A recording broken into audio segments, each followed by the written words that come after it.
Lights, camera, action. Let's dive in deep. Talking directors, actors, the secrets they keep.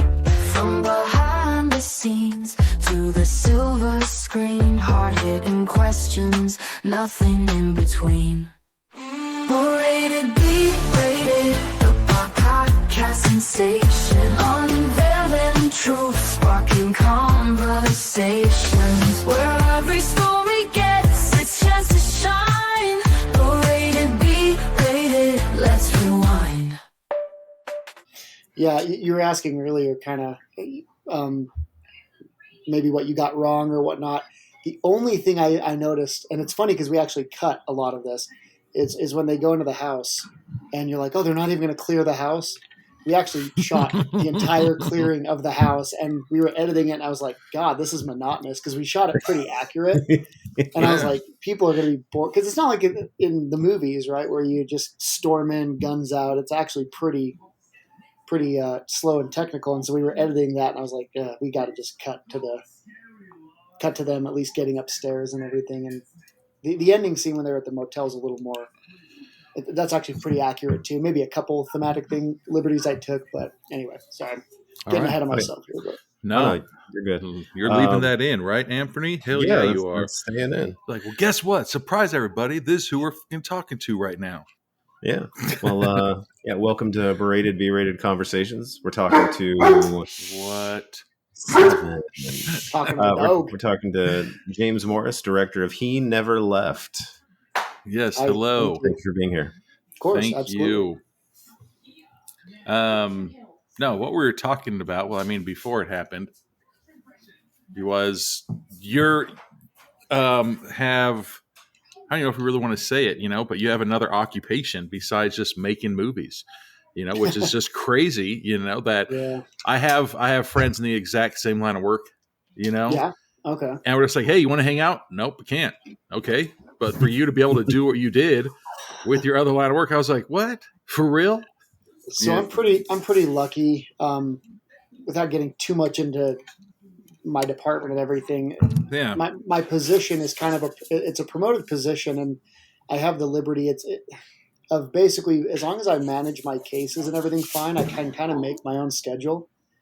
And that's the only way I've been able to actually do this. In fact, I've been thinking back to when I didn't have that. The first movie we ever made, I was working at the prison actually as a correctional officer, and I was on a rotating schedule, and it was really, really hard. And so this time around, that was an enabling factor, is because as long as I don't have an assignment or if I'm not on a task force or something, I can kind of make it up. And so it was definitely a godsend, because I don't know how else I would have done it otherwise. No. So it's pretty taxing. That's awesome, man. Yeah. I mean, there were kind of things that I caught the second time that I didn't catch the first time, because like we do this without sound. So or minimal sound, because we don't like to pick it up in the audio. And okay, I got you. And all that, just for copyright issues and everything. But Colin does an amazing job, because if you watch just the physical performance and pick up like who he's supposed to be, you won't like him. But when you hear him and you see him, like what I realized is this is really a redemption story. Yes, absolutely. He is a person who did a bad thing, who is trying to fight his way out of it and has to make choices he really shouldn't have to make to get there. And it was just amazing to see. Yeah, the parallel I always wanted to draw was that you've got Colin, who's wanted for murder, and then you've got this person in the hotel who's murdering. And so I wanted to draw the parallel between, okay, they're both killers on paper. If they're arrested, they're going to be charged largely with the same crime, right? But what's the difference? What defines who a good person is versus a bad person, a mistake versus intent, right? And again, maybe that comes back to just what I do, for a living. But I think Colin really did nail that character, because I've dealt with Gabe wasn't based on any one person, but I've dealt with a lot of people who those traits were written into that character. Okay. Yeah, so I hope that comes across in there, because that was it came across really strong. Like it's when he grows on you over the course of the movie. Okay, I like that. That's good. Yeah, well, I can't see it objectively anymore. It's like people tell me these things, and I'm like, I can't even process that, because I've seen it so many times, so I kind of just leave it up to the audience at this point to tell me whether it's good or whether it sucks. No, it like very good. Yeah, Anthony was saying, I think that during our watch, like we're just like, oh, dude, this dude's for sure on drugs and everything like that. Like, like I've had friends that, clearly act like that, and I know what kind of drugs are on, everything like that. But then again, we didn't, this is going to sound messed up, we didn't give the movie justice, I guess, when we did it for our podcast episode. Sure. Because there's so much more when you actually listen to it and everything like that, because it turns out that it wasn't drugs at all. It was just his paranoia coming in. Yeah. And sure. like, that's the part that, like has, what do you like? Have you ever watched that show, like Naked and Afraid, where they're where they're by themselves? Well, they're with a partner for like 21 days. But when that partner taps out on day one, everybody's like, I bet you $100 they're not going to make it, because it's just them with their thoughts. And so it's your mind that's going to mess with you. And so when you rewatch it and you have the sound up and you're listening to it, paying attention, not drinking and making jokes like a bunch of nerds, then you start catching these little things. You're just like, dude, it's not, like he, at the end of the movie, you even said it. We're like, I don't even think he meant to do that. Yeah. And so it's just the whole paranoia thing going on, right? Yeah. We were, it's funny because there's another version of the movie out there in the edit, because when we shot these things, we actually shot almost every scene we shot in different degrees with Colin acting. Like there's the scene when he's in the motel fighting with Carly, that opening scene when they walk in and they're kind of having their back and forth, or when she brings him the food, the next scene, we shot a version of those where he was super submissive, super aggressive, super mean, because Colin was giving us so much noise, so much energy. It was kind of like, how do we decide which direction to go? Because we had limited time with him in this hotel. And so we just wanted to make sure we had coverage if we needed a different delivery. So there's a version of that where Gabe probably is pretty unlikable. And as we were editing, we kind of realized if we go that route, this movie's people are not gonna like him, and we went with the more empathetic version, and that's how I think I wrote it for the most part when I originally did the screenplay. But again, Colin just was so energetic and gave us so many different versions. We kind of had to like step back and look at the whole thing and decide what the best approach was. Because if you don't like Gabe, the movie doesn't work, right? If you hate that character. Oh yeah, no, he is sort of the driver for like the first, I want to say like 40 to 45 minutes. Yeah. Like you are in his experience for the most part, and people are coming in. Correct. The hotel is it's very isolating. It leaves you with your own thoughts, and you're forced to think about everything you've done and said. And so I can see that. Well, I kind of wanted it originally to be a one location, movie. It was kind of conceived that way, and about, I don't know, halfway through the writing process, I was like, I can't keep this contained, otherwise it just doesn't work, right? Because that's kind of been done, and so that's why it evolved. But we watched a couple of those, and they can go stale pretty quick. Oh, for sure. That's why I was like, I don't think this is going to work, because I've seen very few that I personally, and I only go off of my taste, right? But very few of those one locations that I absolutely loved. And so I just knew we were kind of playing with fire with the timing and everything, trying to figure that out. So, okay. Well, I have a note, sure, about the scene that you just talked about where they got into the fight. Well, she slaps him. Was that a real slap? Like he looked like he was taking off. Like, oh shit, that really hit me. Slapped the shit out of him. So the funny thing is, we in our scene or our movie, like I get jumped, and so my kid, he's 11 years old, and he was in the gang that beat me up. And while I'm getting jumped, he accidentally did punch me.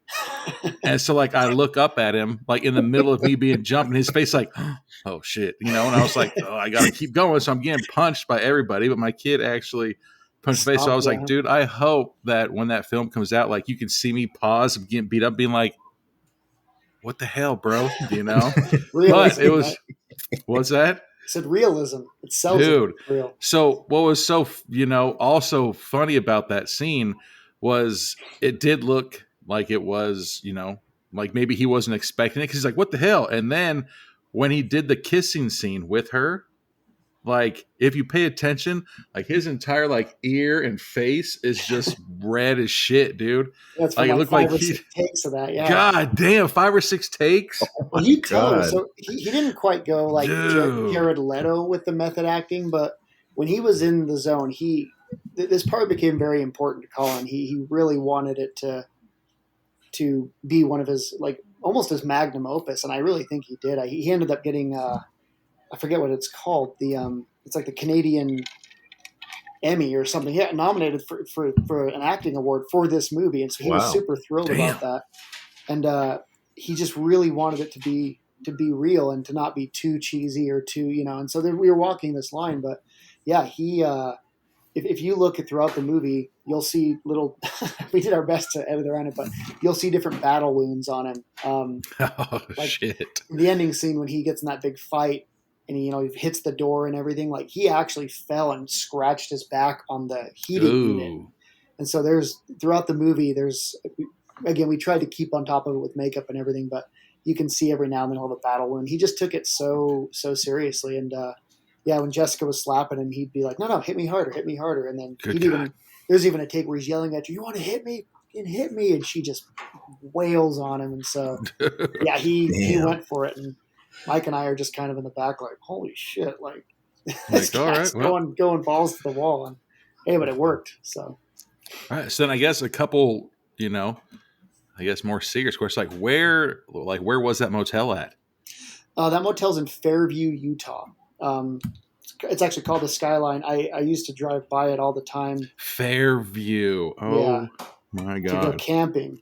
Mm-hmm. And Fairview Canyon up there is some of my favorite areas to go camp. And just for years, I thought, man, it'd be cool to make a movie there because it has that little area of town feels like it's just frozen in time. You've got the diner across the street, you've got this motel, and it's just this really old town. And it just grew on me. And as I started writing this idea, I always pictured that. And Joyce, the owner, I was actually on duty. I was down there. Hand to God, no shit. I was down there looking for a fugitive in Fairview. And I stopped at this hotel with my partner and just floated the idea by her. I said, "Hey, I do movies.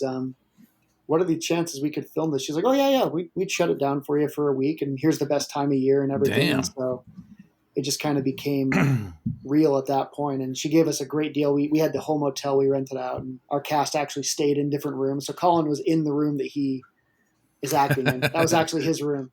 Like, all right, who's going to stay in room number 10? Yeah. Nobody.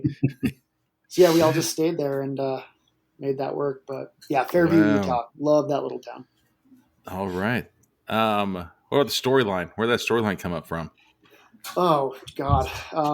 Again, the characters came a lot from real people I've met over the years. The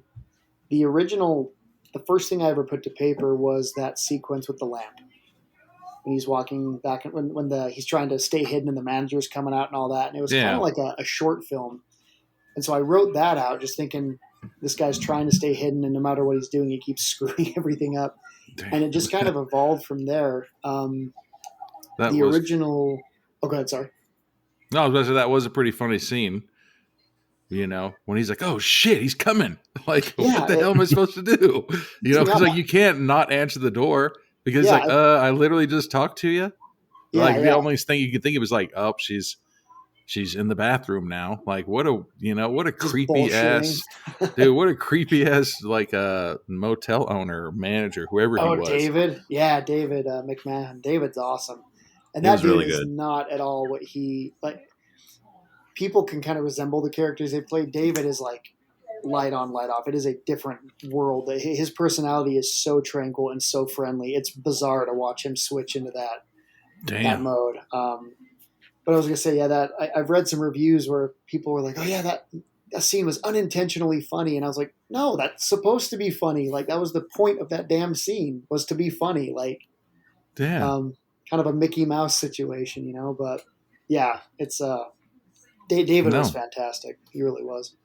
Yeah, it was just fun. I remember one time, like my ex and I, we were in Boise, Okay. right? And so in the middle of the night, both of us just woke up for some reason. We're just like, dude, I got like a really bad feeling. Like either we're gonna get murdered or something. Like this is really, and we couldn't go back to sleep. We're just like, you know what, fuck this. And we just got up and drove 3.5 hours home. And we're just like, fuck this shit. So I was wondering, like we always love the movies that we can put ourselves into that character's shoes. Okay. And so like that's just a weird, creepy motel. Like in our episode we were talking about there's always those motels like pay by the hour, and you're just like those places are pretty shitty. Like don't go there type of thing. There's one right near me called Best Motel up here in Utah County, just Best Motel, and they actually have on their sign hourly rates, and it's like, yeah, we had a friend, and his motto was basically quantity over quality, and you're just like, but there was a motel. It was called the Thunderbird Motel. Oh god, dude! At those beds you can put a quarter in and they vibrate. I always wanted to see one of those things, but then I feel like as soon as you walk in there, it's like, oh yeah, here's your complimentary hepatitis F shot, right? God, but I guess no, we'll skip another serious question. That's pretty funny, but again, rewatch the movie. Completely changed the whole thing. Like I remember the beginning. Anthony and I were talking, and there was that whole opening sequence of the statement, of this many years ago, this happened, and then it kind of calmed down, and now this, like, completely changed it, Watching it a second time and reading it, actually, like, that's such a great way to build up that storyline, instead of having to actually, I guess, physically show people. But, I mean, at the end, when the credits were rolling, the 2 times, it kind of backed it up. But that beginning opening of it, you're just like, dude, that makes so much sense. Instead of like, having to, I don't know, have a dance scene. And there's like, did you know that 20 years ago today, literally, somebody was murdered? Yeah, exposition, right? Yeah, I think with that, we watched a version of it, and I remember, because one of the critiques of the movie is that people think it's too much of a thriller, not enough slashing, right? I've had that a pretty common critique because they wanted more blood or more gore. And in building this world, which is very much about the characters, right? It's about Colin, it's about Gabe and Carly, whereas the pale-faced character is kind of this backdrop, kind of fueling it along. We just didn't think there was enough lore because we watched it and we're like, are people going to know what's going on? Because there's some hints in the dialogue here or there, but to your point, it's like, we had some dialogue where it was a little more on the nose. Like in the gas station scene, there were some things that were cut, and it just was, I mean, you know what I'm talking about. You watch those movies where it's like you said, 20 years ago, this happened. This is the anniversary. It's like, you can't, that stuff drives me crazy. And that seemed to be the right answer at the time. And I'm glad it landed, because I just was like, I don't know how else to convey that without it being on its nose too much. And so you can just tell that part. I mean, because I feel like it takes a lot to get that across in a scene without having like a complete exposition character that just becomes unnecessary at a point. Sure. They don't really feel like a character anymore. But the one scene that I really did enjoy, kind of jumping ahead a little bit from that point, was the Carly kill. Okay. Because when you watch that, watching it back the second time, it plays like there is, like you have this little mini mystery that follows through to when, or to until we find out exactly what happens to Carly. Yeah. And it's almost like we are finding out with Gabe exactly what happened to his girlfriend. Yeah. And so you're like, your heart is breaking for him as his heart is breaking. Sure. Yeah, there was a version of the script early on where Carly actually lived. I really like that character a lot. But as the drafts went on, I just kind of realized I was like, to sell this and to sell these choices that Gabe makes, her death kind of is the driving factor of all that. And so ended up going with it. But yeah, No. That scene when that light hits her face when she's there dead, spoilers, that was when we were editing that for the very first time and I saw the version of it, it was genuinely like, oh my God, like that's really sick. You know what I mean? Like that's really disturbing and sad. And because she's kind of Carly was written to be the audience's relatable character, right? That they could kind of latch onto, witnessing Gabe go crazy and do all these things. She's the most grounded, even with her flaws and even with her addictions and things like that. And so, yeah, I definitely wanted it to hurt when she died. And so that was the goal. It was effective. Good, and, I'm glad. We're, taking notes throughout the movie. Like I was like, dude, she probably got murdered because she lied to the people about who was going to stay in the motel room, but but then later on, and that's another great thing too about why people were being murdered. Like we also, what was it? Late Checkout, for instance, that's just a movie where people go to a cabin and then they get murdered. And then there's like, when the killer's revealed, if you haven't seen Late Checkout, pause it and don't listen to this. But when there's like, well, here's a killer, why'd you do it? There's like, just because we're crazy. Like, there's no other reason. And so the fact like that woman came out and there's like, you did this? And she's like, yeah, why'd you kill her? Because she cared. And you're just like, God damn, all right, everybody, do not be a good Samaritan. Like, that's your, we need to put that in tips to survive. Don't be a good Samaritan.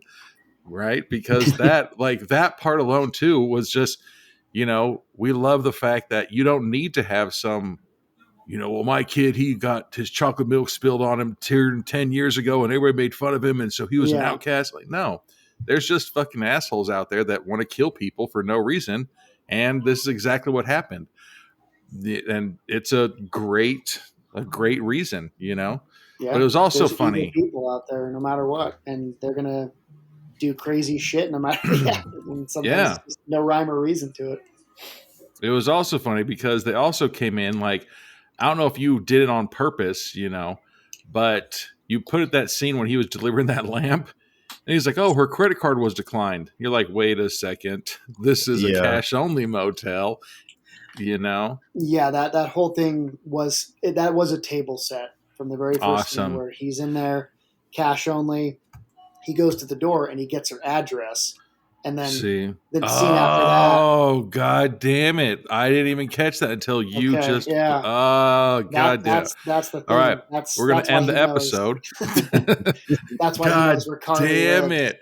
So. I completely missed that one, dude. That's totally fine. There's a lot of that in there. Damn.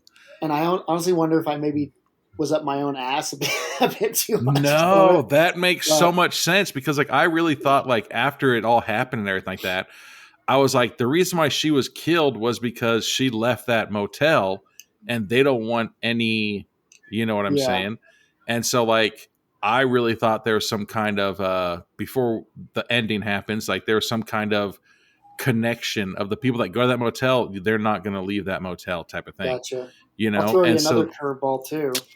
Damn. I never caught that, man. Jesus. When she's in the house and she's looking out and you see the lightning flash and you see Paleface in the yard. If you look closely, that's not Paleface. That is Bryce wearing Gabe's mask. I was about to say that didn't look like Paleface's mask, though. So it's quick enough that I didn't. Yeah, I wanted you to again, one of those things to notice. But the idea was that there's a couple people there helping, right? Someone's in the house, someone's shutting off the power. It's not just the one. So if you watch that scene with that context, that there's two people here, it makes more sense. So again, I don't know if all these things work, and it's really hard to like they did, like I said, things, but. Yeah, it was awesome. And then you just literally said it. But, for years, I've watched, Step Brothers, probably 75,000 times.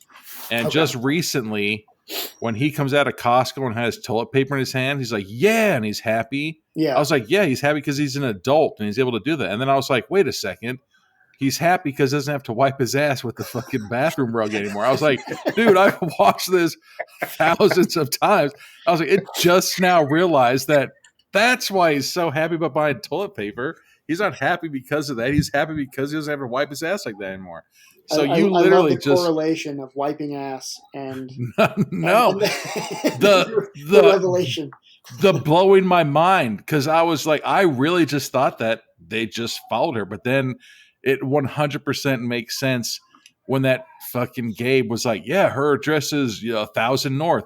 That's when I realized that they were in Utah, because the goddamn addresses, man, the grid system, they're so hard. My address, if anybody wants to see my old house, was I think it was 5,200 North, 3,600 South, no, 3,600 West in Clearfield, Yeah. But now, yeah, that blew my mind when you're just like, well, he gave him that address. That's where Nisha lived. I was like, I didn't know that. But awesome to figure that out. So speaking of the mask, where did that mask come from?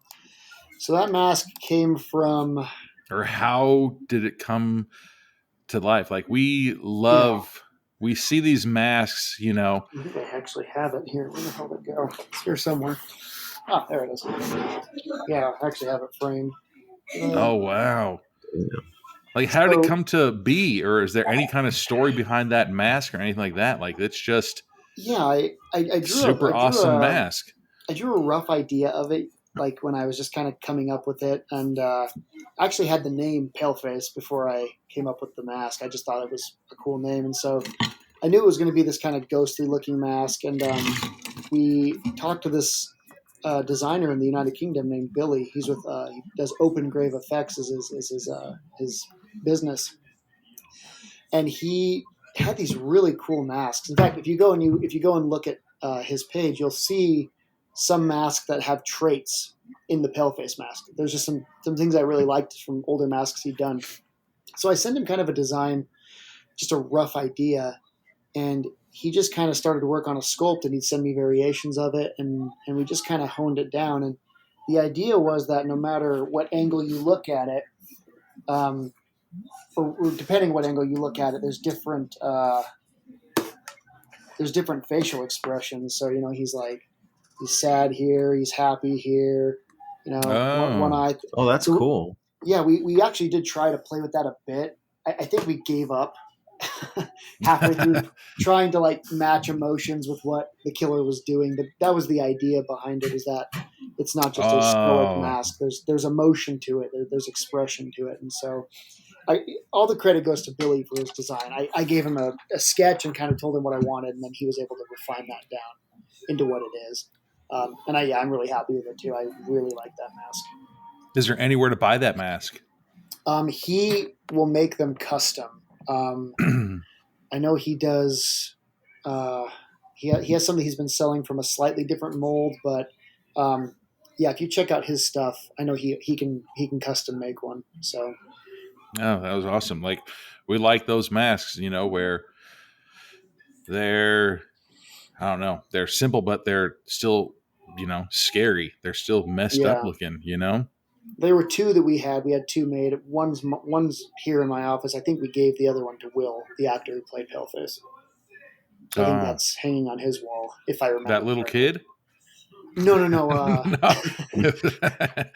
I was waiting because, we watched the credits, and then after the second time, I was like, nope, still got to watch it. And so then when it's like Paleface was Will something, I wanted to say like Will, then / and this kid. I think he's credited as young Paleface in the credits. His name is Jagger. He played the young version of it. Will Good McAllister, job. though, he did do a great job. There's another scene we shot. The one version where we actually see his face.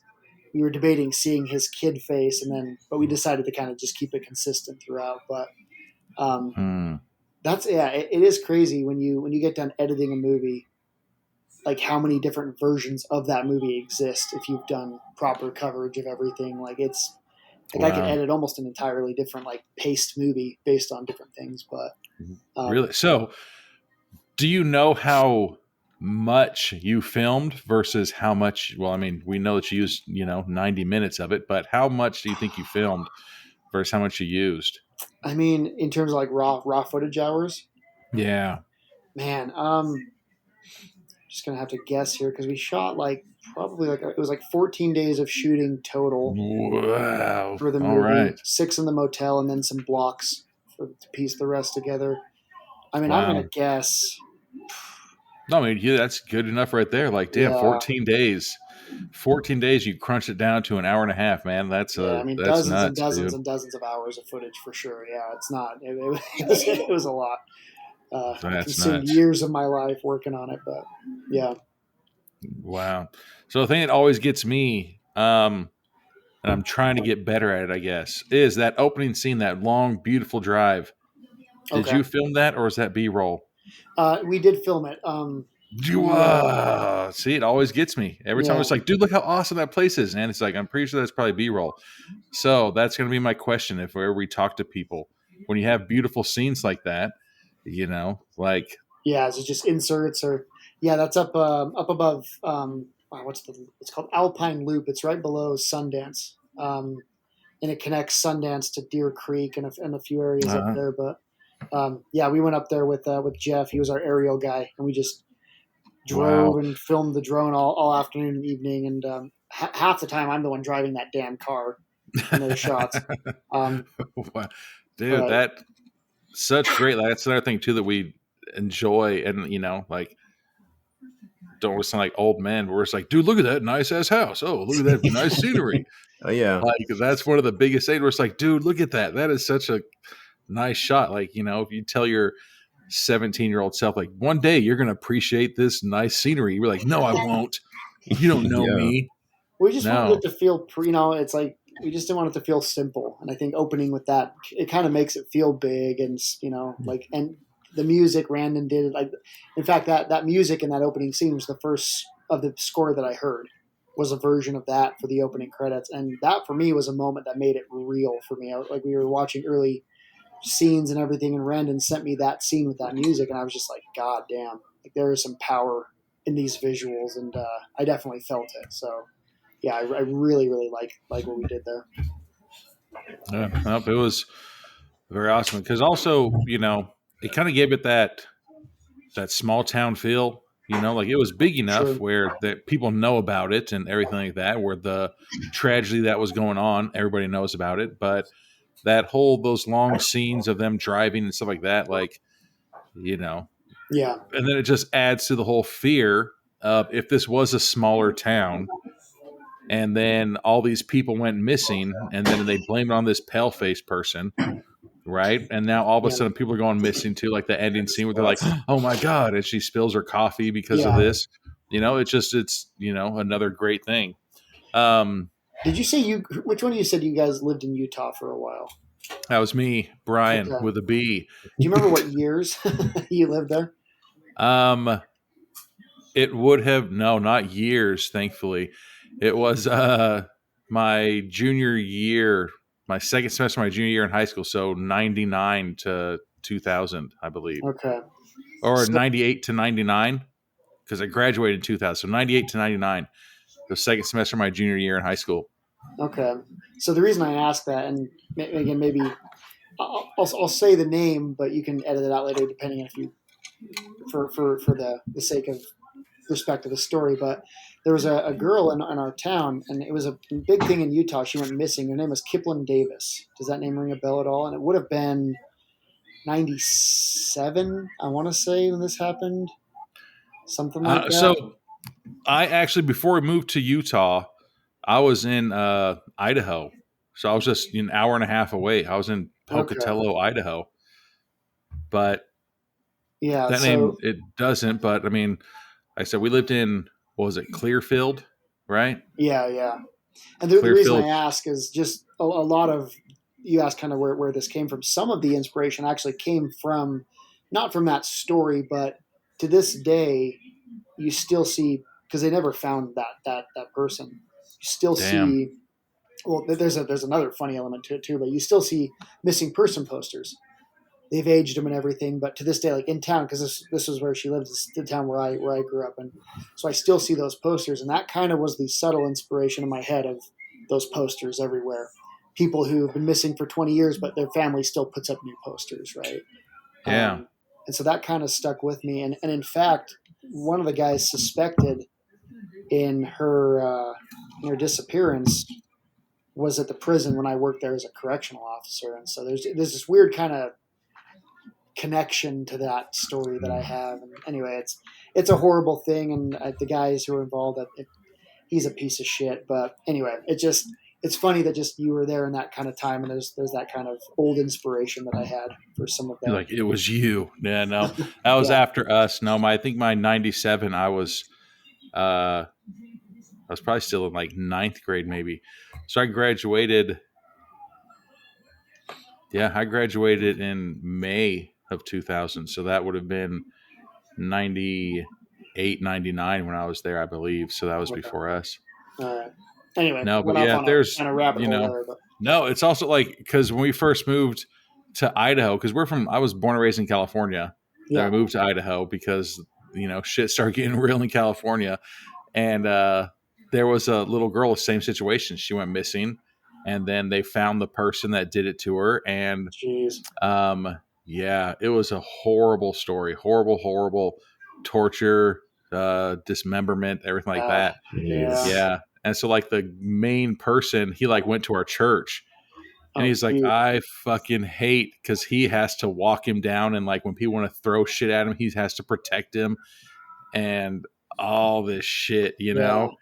Yeah. So like these stories, where you can put yourself into their shoes, like we said, like they just even make it that much better. Yeah. Which then also brings to the point that I would love to beat up that snow cone customer guy. Like, dude, who doesn't like blue raspberry? What? Get the hell out of here. That's actually my little brother. So. All right, never mind.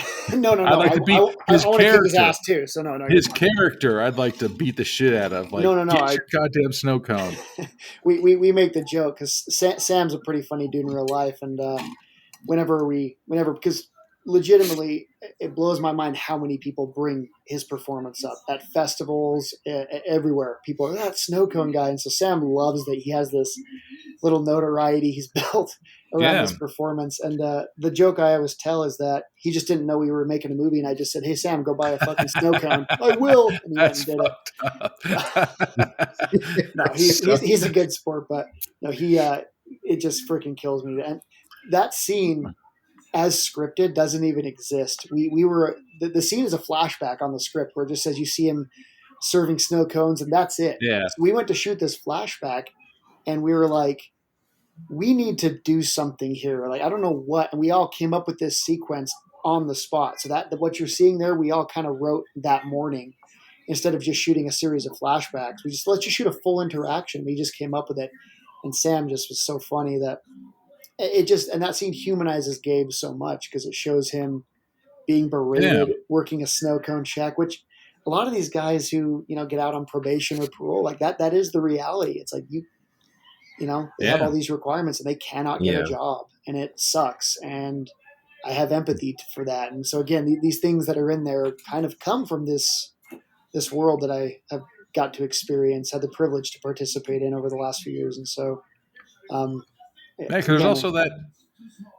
Sorry, there's also that another solid part for like Gabe's character development is like when he's trying to tell God damn it, I can't remember her name. Carly about what he heard last night.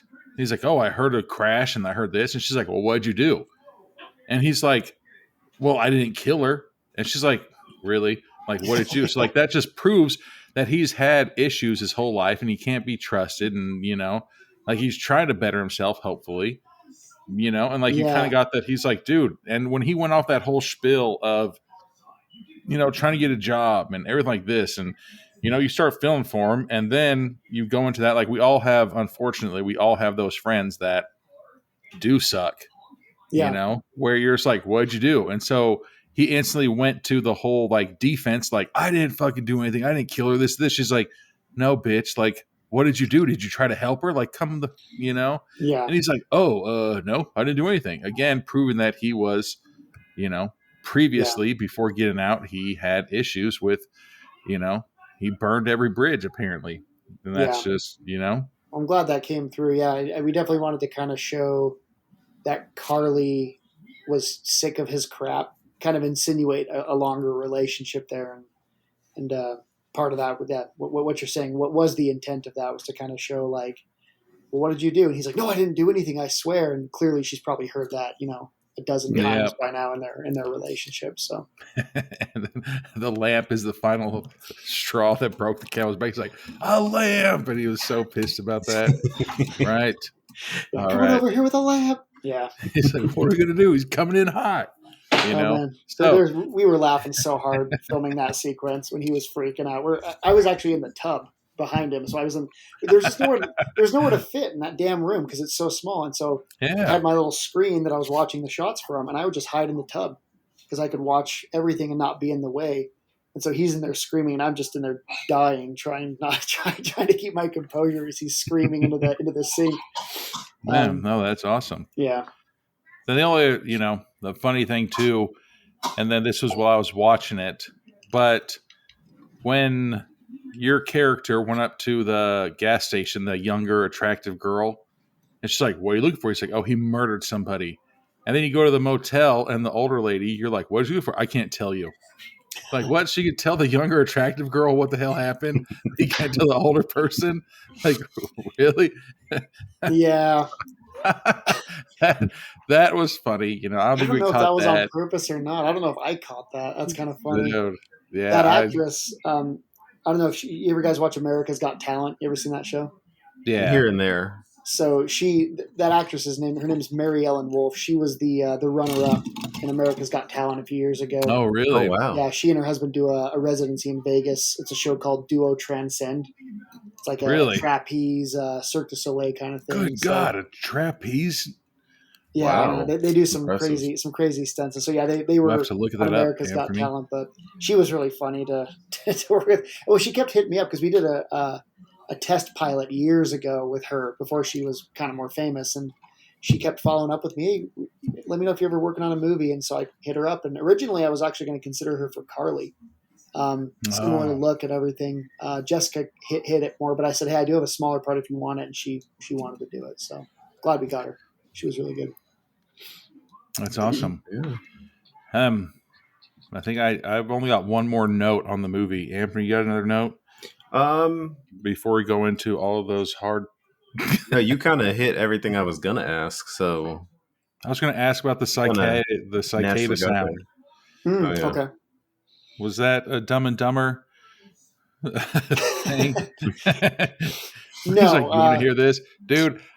Do you guys obviously you guys have cicadas in Utah, but dude, that just seems so hilarious. Like that's something that like I would do with my brothers and my friends and my kid and stuff like that. Where it's like, you know what this is? No, never heard of that. They're like, you want to hear it? No, I don't. Well, watch this, and then you play it. I was like, that sound, dude. Yeah, we have them out here, and they are just, dude. You go outside at night. And you're like, is that the power lines? Like, what the hell is that sound? It's awful. It's awful. Yeah. Have you seen? I'm sure you probably have Silence of the Lambs. Yeah. Remember when they find that bug in her throat? It's like it's a moth or something. I was Mm-hmm. looking for something to symbolize resurgence, right? To symbolize dormancy and coming back. And so the cicada kind of was the catalyst to that. And Colin actually really pushed hard because we talked about it in the script and in the scenes, but it was Colin's idea, I think, largely to really just amp up that sound and to bring that in. And we worked it into some of those scenes with the music and things like that, just to kind of to make it a theme. But yeah, my partner Sean, when he's that scene you're talking about, you want to hear it? No, I don't. He does it anyway. Dude, Sean's an old friend of mine. We used to act in plays together, like back in middle school, years and years ago. And wow. And so we just have this really comfortable relationship, and so that's why I thought he'd be perfect to just play another cop, because that's honestly how cops treat each other. It's just sarcasm and joking all day, and it's kind of what you do. It's how you cope. Yeah, no, it was fun because again, it puts you into that person's shoes. Because if I was, you, and my partner's like, listen to this, I'd be like, no, God damn it, I don't want to listen to that sound. And then he does, I'd be like, dude, Yeah, you son of a bitch! Like really? right, really, But Yeah. no, everything about the movie, man, it was great. It was we amazing. really enjoyed it, and it's so much better when it's how stupid it's going to sound when you watch it with sound because you catch so much. Yeah. Everybody's like, "Yeah, you nerd," But it was really fun. It was awesome. We really liked it. It's always great to talk to the people that actually worked on it and everything, and let us know, hey, nope, you were wrong on that one. Because I'm pretty sure, like in our episode, where it's like, are they brother and sister? And then they give them that kiss. I'd never kiss my sister like that. That's what I was saying. I thought it was funny. Again, I guess I could see maybe how that one guy maybe was in. I don't know. To me, I would laughed. I just because again, I've made half of the jokes that you made myself as I'm working on it. So it was just funny to hear it out loud. You know what I mean? So no, I enjoyed it. I thought it was funny. I was actually working on another episode for the series with some of the same people actually from He Never Left. In fact, Will, he plays a character in this episode we were shooting. But I was driving home from West Valley, so I had an hour and something minutes. So I just listened to it there, and then the next day when I drove back, I listened to the rest of it. And so yeah, I enjoyed it. It was fun. No, it was fun, man. But we got 2 more hard-hitting questions, Amferny. Yeah. You want to do one? Well, so what are you currently working on that you can talk about? Oh man, so like I said, we're shooting episodes of the first project Mike Balliff and I ever did together was just a no-budget indie series called The Witching Season. It's on Amazon. It was just literally made for. I was going to say that sounds familiar. Yeah, so we made that, and that kind of was the springboard for everything we've done since.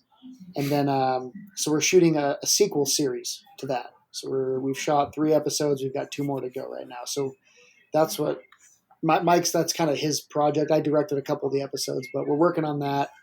And then I'm writing a screenplay right now. And it's in fact, last night I basically finished the presentable version of it. And it's actually a Bigfoot movie, but hell yeah, but very much just like He Never Left is a slasher, but it's not. This is a Bigfoot movie, but it's its own thing, and so very much in the same spirit of He Never Left, kind of a genre bender a little bit. So I really like it. I've always liked that genre, and I like all the Bigfoot movies, whether they're good or bad. I can enjoy them, but I'm pretty happy with what we have. It's definitely scary, and so we'll see. We'll see where that goes. See if I can get some people behind it. But yeah, that's what I've been doing. So all right. Well, you need people from Utah, or not Utah. You need people from Vegas. We're always here. Not too far, huh? Not too far. Yeah. And then I guess the last one is: do you have any suggestions for us? For movies? It doesn't have to be, like we've had the funniest movies. Like, you ever seen Mrs. Doubtfire? Where it's like, you son of a bitch. Like, really? No, we branched out a little bit, so we have Neil options Ward. outside of horror. Okay. Neil Ward is the one that told us that one. Mrs. Doubtfire. I'll throw a couple at you from some festivals that I saw. All right. 2 very different ones. Keyboard. First one it's a pretty fun one. More of the traditional slasher kind of movie called Butcher's Bluff.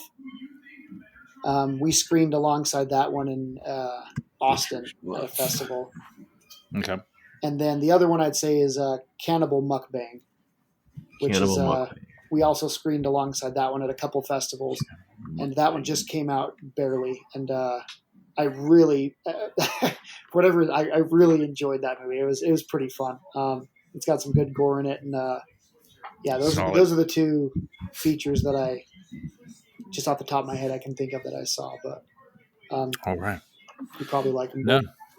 Yeah, that's awesome. And then I guess one last thing, since you brought up the gore of it, we thought this gore in this movie was, awesome. Like, it's not, I don't know, I haven't killed anybody since what's today, So everybody that we stab, the opening death scene, like, you don't have to disembowel people and, you know, chop off limbs and cut their, like that perfect one, you know, a stab to the lungs. That way they drown to death.